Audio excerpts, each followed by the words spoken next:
La entrevista. Muy buenas noches, ¿cómo está? A ver, comienzan a decantarse las cifras de estas primarias, primeras primarias legales. Comienzan a alinearse las fuerzas, comienzan los candidatos a andar con la cola entre las piernas también, hay de todo. La victoria de la expresidenta Michelle Bachelet fue gigantesca, la verdad es eso, un mazazo para todos, un mazazo para otros candidatos, un mazazo para la derecha, un mazazo enorme, y un mazazo también para el gobierno, porque el gobierno después de esto significa que sus candidatos están muy mal frente a la elección del 17 de noviembre. Eso por una parte, pero está Andrés Velasco. Andrés Velasco, que capitalizó un segundo lugar, se sabía que el segundo lugar iba a ser disputado, no fue disputado con Claudio Rego. Una persona le ganó a un partido, esa es la lectura primera. De esto conversamos con Cristóbal Belolio, profesor de la Universidad Adolfo Ibáñez, columnista, miembro de la Red Liberal y además, no sé si le va a gustar lo que le voy a decir, velasquista. Hola, ¿cómo estás? Ok, Buenas está noches. bien, por hoy día podemos decir eso. ¿Velasquista o no?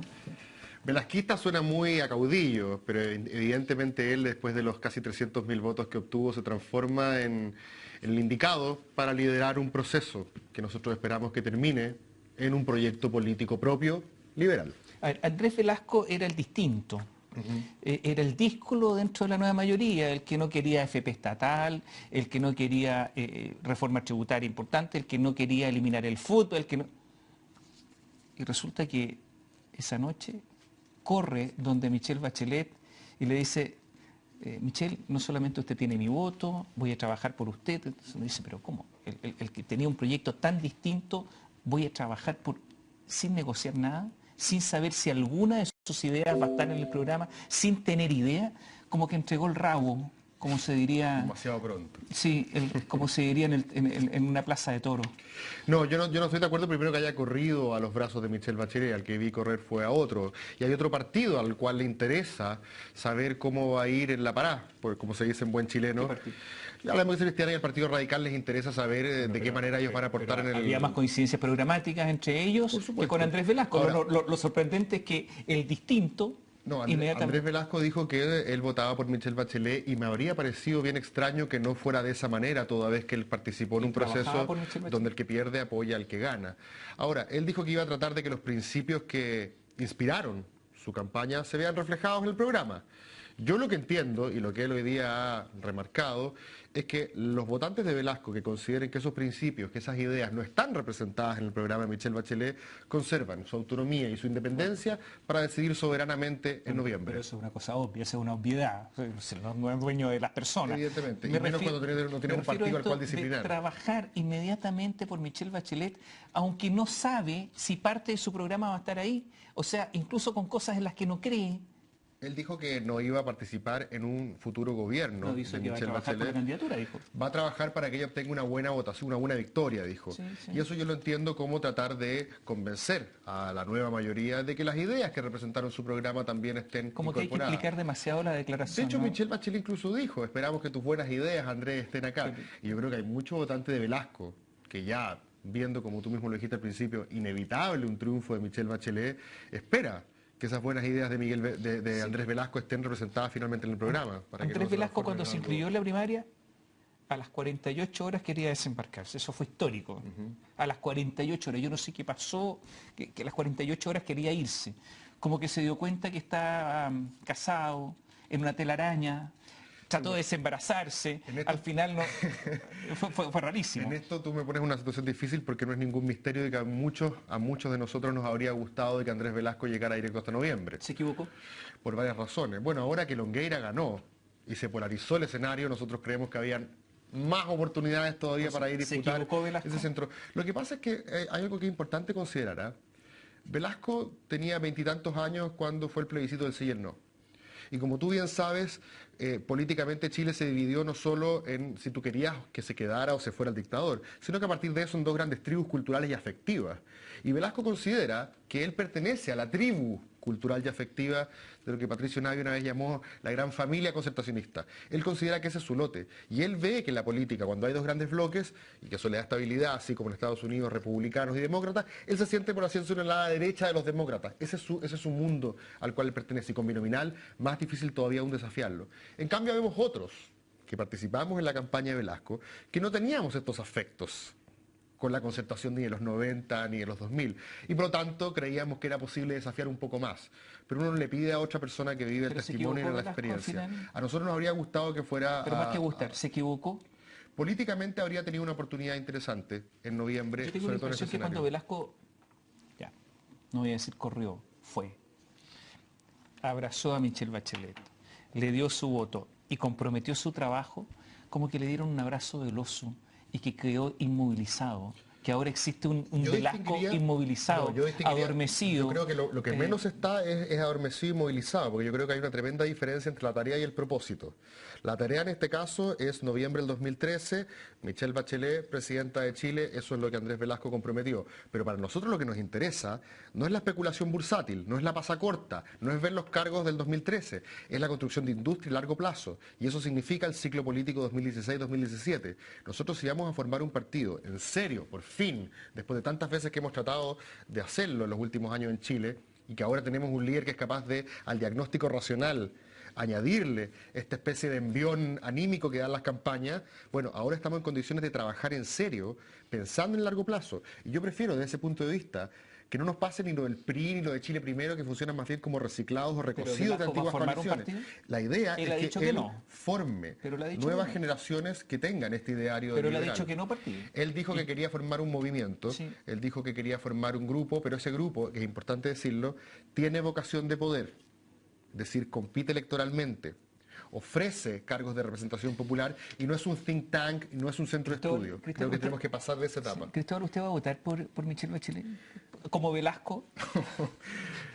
Hoy día tendría que ver cuáles son todas las alternativas disponibles, los candidatos no están inscritos, pero hoy no votaría por Michelle Bachelet. ¿No? No.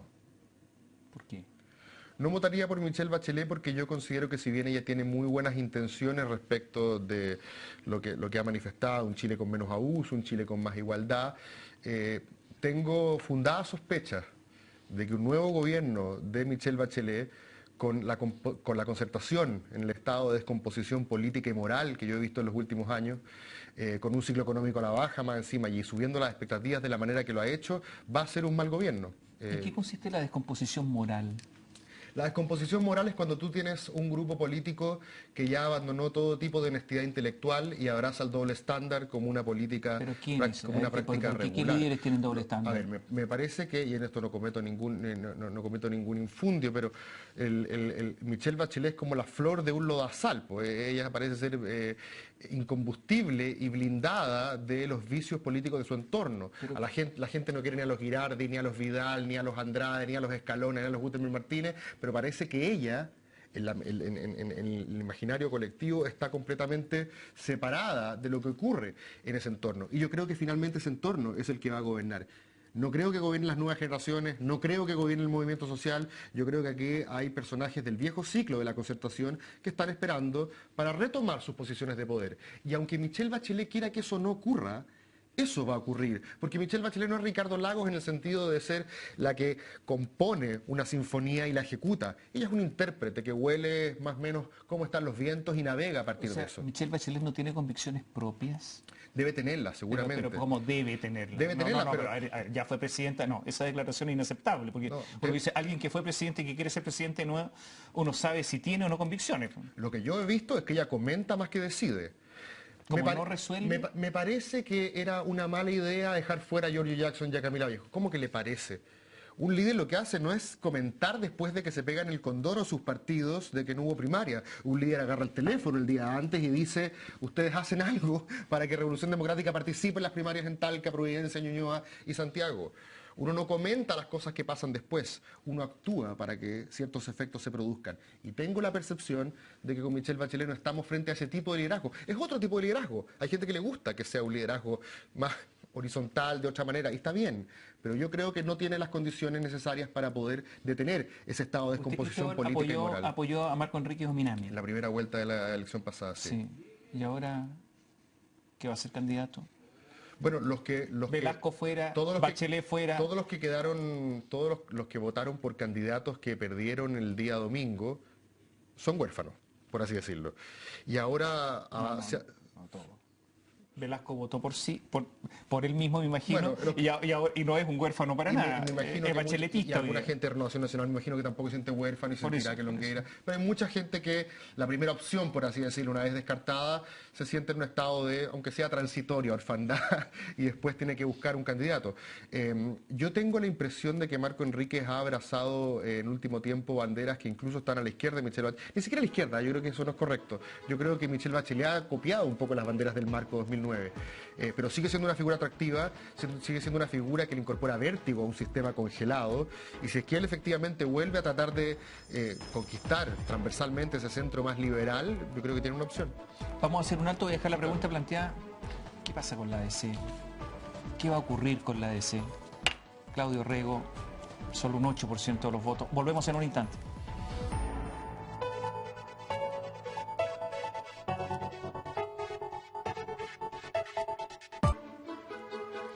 Conversamos esta noche con Cristóbal Belolio. Hay una pregunta que quedó pendiente de la ADC, pero yo le voy a hacer otra antes. ¿Le habrá llegado un regalo, un regalito, una cajita de chocolate, una rosita con la cajita de chocolate, un regalo a Andrés Velasco por parte de Pablo Longueira?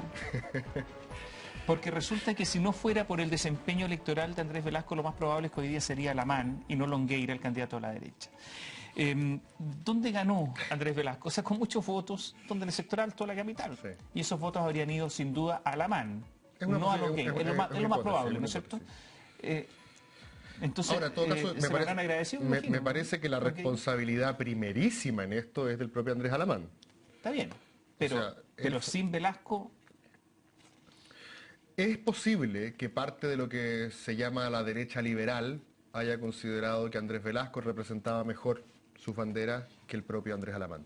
Eso es posible. No sé cuántos habrán sido, ¿eh? Porque, ojo, en el voto de Velasco hay, por así decirlo, dos almas, si es que uno pudiera caricaturizarlo de alguna manera. Una, más socialdemócrata, nostálgica a la concertación de los 90, autocomplaciente. Como los Velasco, como Jadrecich, como ese Brunner, exacto. Exactamente. Pero hay otra ala, por así decirlo, que yo te diría que es generacionalmente un escalón más abajo, que es más liberal de centro y que no tiene compromisos afectivos ni con la alianza ni con la concertación. Es probable que ese segundo lote, ese que yo me siento más cercano, podría haber visto con buenos ojos a Alamán sin Velasco en competencia y con un Alamán representando auténticamente una derecha liberal. Pero tengo la impresión, corrígeme si me equivoco, pero Alamán desde el día 1 trató de ser un candidato de derecha tradicional, encarnando el principio de autoridad full, de hecho abre la franja, de hecho, con eso, moviéndose muy poco en materia de reformas políticas y prácticamente inexistente en materia valórica. Entonces, por lo tanto, yo creo que el propio Alamán cometió un error al presentarse como un candidato que no fue capaz de cruzar al centro liberal. No basta con hablar de centro, hay que decir cosas. Cometió un error, evidentemente, se derechizó.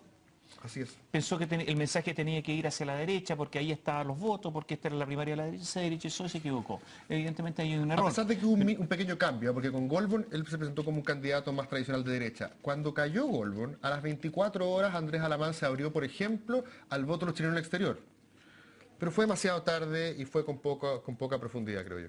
Y con poca credibilidad también, a lo mejor. Sí, por supuesto. Como le dijo, la mejor frase de Orrego fue: usted donde pone la boca no pone los votos. Y eso, vaya que es cierto. Para rehenes, incluso. La democracia cristiana, 8%. Evidentemente que mucha gente simpatizante de la ADC votó por Bachelet y no por Orrego. Eso parece que es evidente. Es importante decirlo, porque no es que la ADC tenga ese porcentaje. Pero aún así, no es que yo quiera hacer leña del árbol caído, pero me tengo que dar en este caso el gustito en dos cosas. La primera es que yo creo que la ADC pertenece a esos partidos de larga tradición, de larga historia, cuyo momento cúlmine, cuyo pic pasó.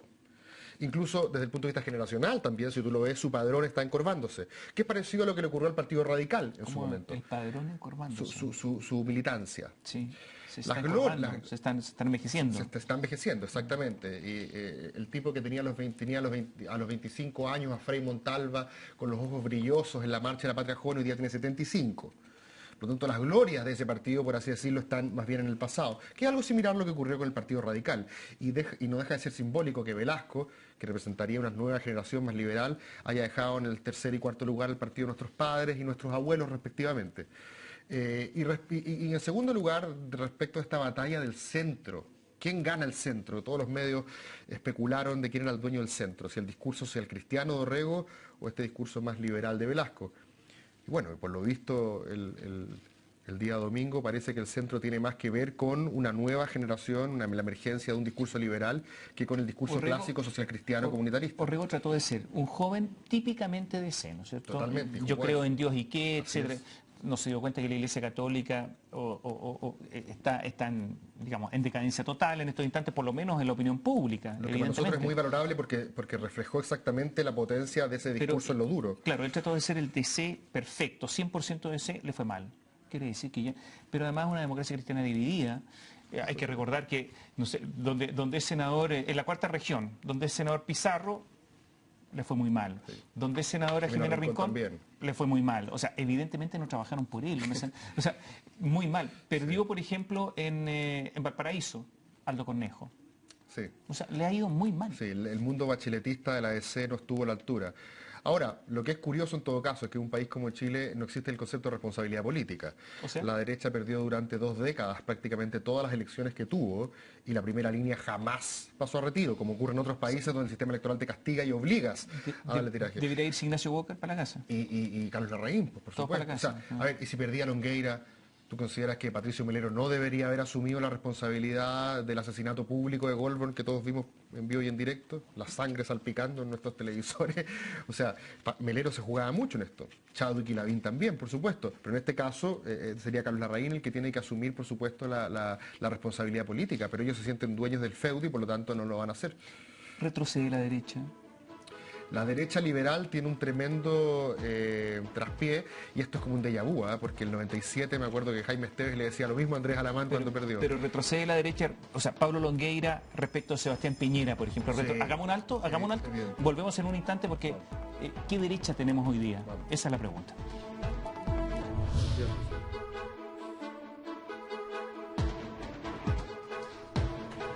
Nos queda poco tiempo con Cristóbal Belolio. La derecha. Yo veo a Pablo Longueira, digamos, Pablo Longueira que es todavía pinochetista, digámoslo, que no reniega prácticamente de nada de todo eso, frente a Sebastián Piñera, que estuvo en el Caupolicán. Para los que tienen harta memoria recordarán eso, lo que fue el Caupolicán, que estuvo por el no. O sea, un retroceso de la derecha, una derecha que se derechiza, abandona el centro porque el centro social ya no lo cree nadie, ¿no?